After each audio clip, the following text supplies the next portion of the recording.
Donald Trump इस वक्त अमीर, शक्तिशाली मगर बच्चे की तरह हरकतें कर रहे हैं। उनकी इस तरह की हरकतों का विरोध हो रहा है तो कहीं मजबूरी में इन हरकतों को स्वीकार करना पड़ रहा है। लोग अपना अवार्ड उठा करके डोनाल्ड ट्रंप को दे रहे हैं, मजबूरी में ही सही। हालांकि हाल ही में सामने आई एक खबर से ये पता चला कि अमेरिका और वेनेजुएला में जारी तनाव के बीच अमेरिकी सेना ने एक और तेल टैंकर पर कब्जा कर लिया है। नमस्कार, मैं हूं आशीष त्रिपाठी आपके साथ, और मिल रही जानकारी के अनुसार अमेरिकी सेना ने सेजिटा नाम के एक शिप को अपने कब्जे में लेने के लिए जानकारी दे दी है कि अब ये उनके कब्जे में है, और ये 7वां ऑयल टैंकर है जिसे अमेरिका ने सीज किया। तो वहीं अमेरिकी प्रेसिडेंट डोनाल्ड ट्रंप ने कहा कि वेनेजुएला की विपक्षी नेता मारिया कोरिना मचाडो के साथ उनकी संभावित भूमिका को लेकर बातचीत हो रही है। दरअसल मचाडो वही नेता हैं जिन्होंने डर के मारे अपना नोबेल ट्रंप को दे दिया था, और इसलिए अब वे वेनेजुएला को पसंद करने लगे हैं डोनाल्ड ट्रंप। उनका कहना यह है कि वहाँ की सरकार अमेरिका के साथ बहुत अच्छे से काम कर रही है। ट्रंप ने कहा कि संयुक्त काम के चलते तेल कंपनीज वेनेजुएला में बड़े निवेश की तैयारी कर रही हैं। अब यहाँ तेल कंपनी निवेश करें तो भी अमेरिका को ही लाभ होगा, वेनेजुएला को भला क्या मिलने वाला है, कब्जा तो अमेरिका का ही है। उन्होंने ये भी दावा किया कि वेनेजुएला के पास सऊदी अरब से भी अधिक तेल भंडार है। वेनेजुएला की विपक्षी नेता मचाडो ने कुछ दिन पहले अमेरिकी प्रेसिडेंट डोनाल्ड ट्रंप को वेनेजुएला की आज़ादी के समर्थन के लिए अपना नोबेल शांति पुरस्कार दे दिया था। अबे नोबेल शांति पुरस्कार ना हुआ, ये तो वो थैंक यू वाला मैसेज हो गया कि आप किसी की भलाई करें और फिर 3 लोग को थैंक यू बोलें, फिर वो 3 लोग इस तरह से, वो एक फिल्म में भी इस तरह से एक अपनाया गया था हथकंडा। हालांकि ये नोबेल पीस प्राइस क्या सिंगदाने की पुड़िया हो गया, क्या लोगों में बांटते फिरे कोई भी।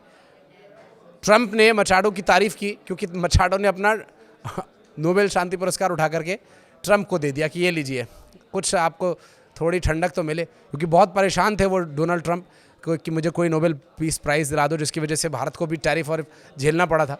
हालांकि उनका ये कहना है कि वो बहुत अच्छी महिला हैं और वो चाहते हैं कि उनको वेनेजुएला मामलों में शामिल किया जाए। ट्रंप ने कहा कि मारिया कोरोना मचाडो ने कुछ दिन पहले एक बहुत बड़ी और बहुत शानदार काम किया था, शायद हम उन्हें इसमें शामिल कर सकते हैं, मैं ये करना चाहूँगा। मचाडो की पेशकश के बाद नोबेल फाउंडेशन ने स्पष्ट कर दिया कि नोबेल पुरस्कार को किसी और को हस्तांतरित या बांटा नहीं जा सकता। इससे पहले नोबेल संस्थान ने भी बयान जारी किया था कि लॉरेट जो पुरस्कार विजेता थे, पुरस्कार को दूसरों के साथ साझा नहीं कर सकता और ना ही उसे घोषित होने के बाद ट्रांसफ़र किया जा सकता है। ट्रंप के मूड स्विंग और उनके मनमाने रवैये की एक और कहानी की बात करें तो एक अन्य पोस्ट में ट्रंप ने उपराष्ट्रपति जेडी वेंस और विदेश मंत्री मार्को रूबियो के साथ ग्रीनलैंड में अमेरिका झंडा फहराए जाने का जो दृश्य दिखाया, वो दृश्य एक मील का पत्थर लग रहा है जिस पर लिखा है ग्रीनलैंड अमेरिकी क्षेत्र स्थापित 2026। गौरतलब है कि ट्रंप का ये रुख उनके पूर्व के बयानों से उलट है, जिसमें उन्होंने मादुरो को बंदी बनाने के तुरंत बाद कहा था कि वेनेजुएला को अमेरिका तभी तक संभालेगा जब तक वहां एक सुरक्षित, उचित और समझदारी भरा बदलाव नहीं ले लिया जाता। कनाडा के संबंध में ट्रंप ने पिछले वर्ष सुझाव ये दिया था कि वो अमेरिका का 51वां राज्य बन जाए, लेकिन चुनाव जीतने के तुरंत बाद प्रधानमंत्री मार्क कार्नी ने मई में अपनी पहली प्रेस कॉन्फ्रेंस में ट्रंप के इस सुझाव को ये कहते हुए सिरे से खारिज कर दिया था कि इच्छाओं और वास्तविकता के बीच फ़र्क किया जाना चाहिए। उन्होंने साफ किया था कि कनाडा कभी भी अमेरिका का हिस्सा नहीं बनेगा।